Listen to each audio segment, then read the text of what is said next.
Seabra, ele estava no Red Bull Bragantino, né, como eu falei, disputando o Paulistão A3, que, para quem não sabe, é a terceira divisão, né, A3, terceira divisão do Campeonato Paulista. Ele estava na equipe B do RB Bragantino, do Red Bull Bragantino. Ele fez 15 jogos, 8 vitórias, 2 empates e 5 derrotas. São números, assim, até parecidos com o que o Nico Larcamón teve no Campeonato Mineiro. O Larcamón foi 14 jogos, 7 vitórias, 3 derrotas e 4 empates, né? Mas, assim, lógico que esses números não são muito parâmetros, porque são duas competições completamente diferentes e 2 campeonatos estaduais que não são parâmetros para nada hoje, né? Mas o Seabra, ele foi para o Bragantino depois de não ter tido uma proposta efetiva de trabalhar na comissão técnica do Cruzeiro, né, Pedro, no ano passado, e agora a diretoria, depois de praticamente assumir o erro, né, de ter dispensado, vamos dizer assim, o Fernando Seabra, retorna com ele ao Cruzeiro. Ô Pedro, a gente tinha um time você mesmo falou, né? A gente tinha um time do Nico Larcamón e agora vai ter o time do Fernando Seabra. O que muda mais no estilo de jogo desses dois personagens aí? Então, Lucas, eu acho que o principal ponto vai ser com bola. A gente viu o Nico Larcamón nos seus melhores momentos.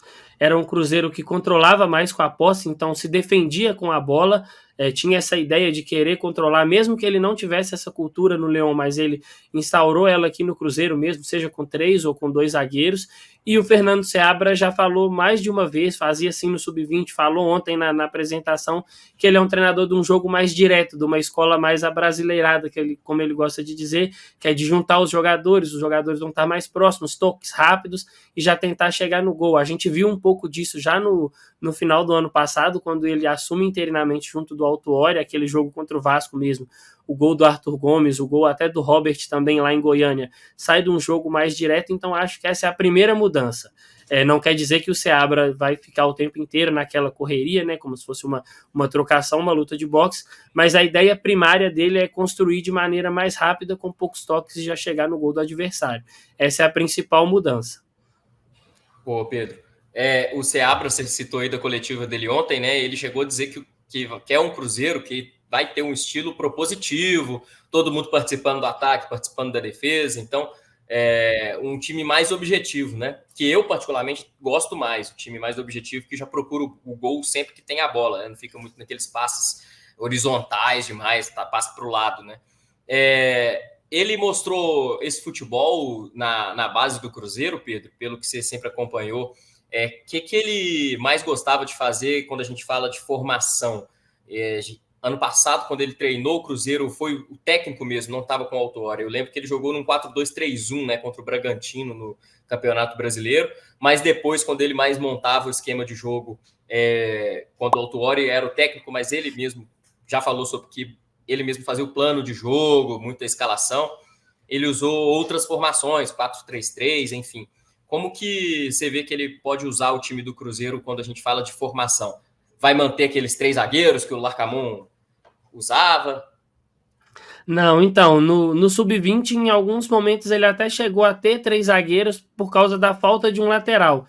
E aí a gente via o Everton fazendo essa questão da lateral, e aí acabava ele ficando ali como um terceiro zagueiro, mas a ideia primária dele nas categorias de base sempre foram 2 laterais, 2 zagueiros, volantes, né, um 5, um 8, e aí talvez um meia, um camisa 10, mas no profissional ele mudou um pouco isso, a gente via o Cruzeiro com 4-3-3, quando ele foi ali naquela sequência, como você bem disse, ele e o Autuori, mas ele era quem montava o esquema. A gente viu um meio de campo com Lucas Silva, Ian Lucas e Japa.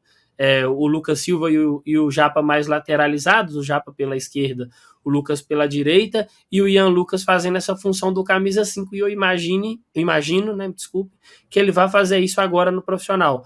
E até um ponto que pode ser muito importante para um reforço do Cruzeiro aí mais recente, que a torcida vem pedindo muito, que é o Cifuentes, porque o melhor momento da carreira do Cifuentes foi no Los Angeles FC, nos Estados Unidos, e ele jogava nesse tripé de meio campista, sendo esse meia pela direita. A gente já viu ele no Cruzeiro com o Nico, alguns jogos jogando ali mais lateralizado, e é o ponto forte dele. E aí o Cruzeiro pode receber o Japa, que volta a treinar já essa semana, então eu imagino que o Cruzeiro vai ser montado nesse 4-3-3, ele varia um pouco, às vezes para um 4-2-3-1, às vezes para para um 4-3-2-1, ele muda muito. O Seabra é um treinador que ele muda muito, mas ele não abre mão dessa ideia de defender com 4 e de iniciar com 4, né, na defesa. Ele dificilmente vai jogar com 3 zagueiros.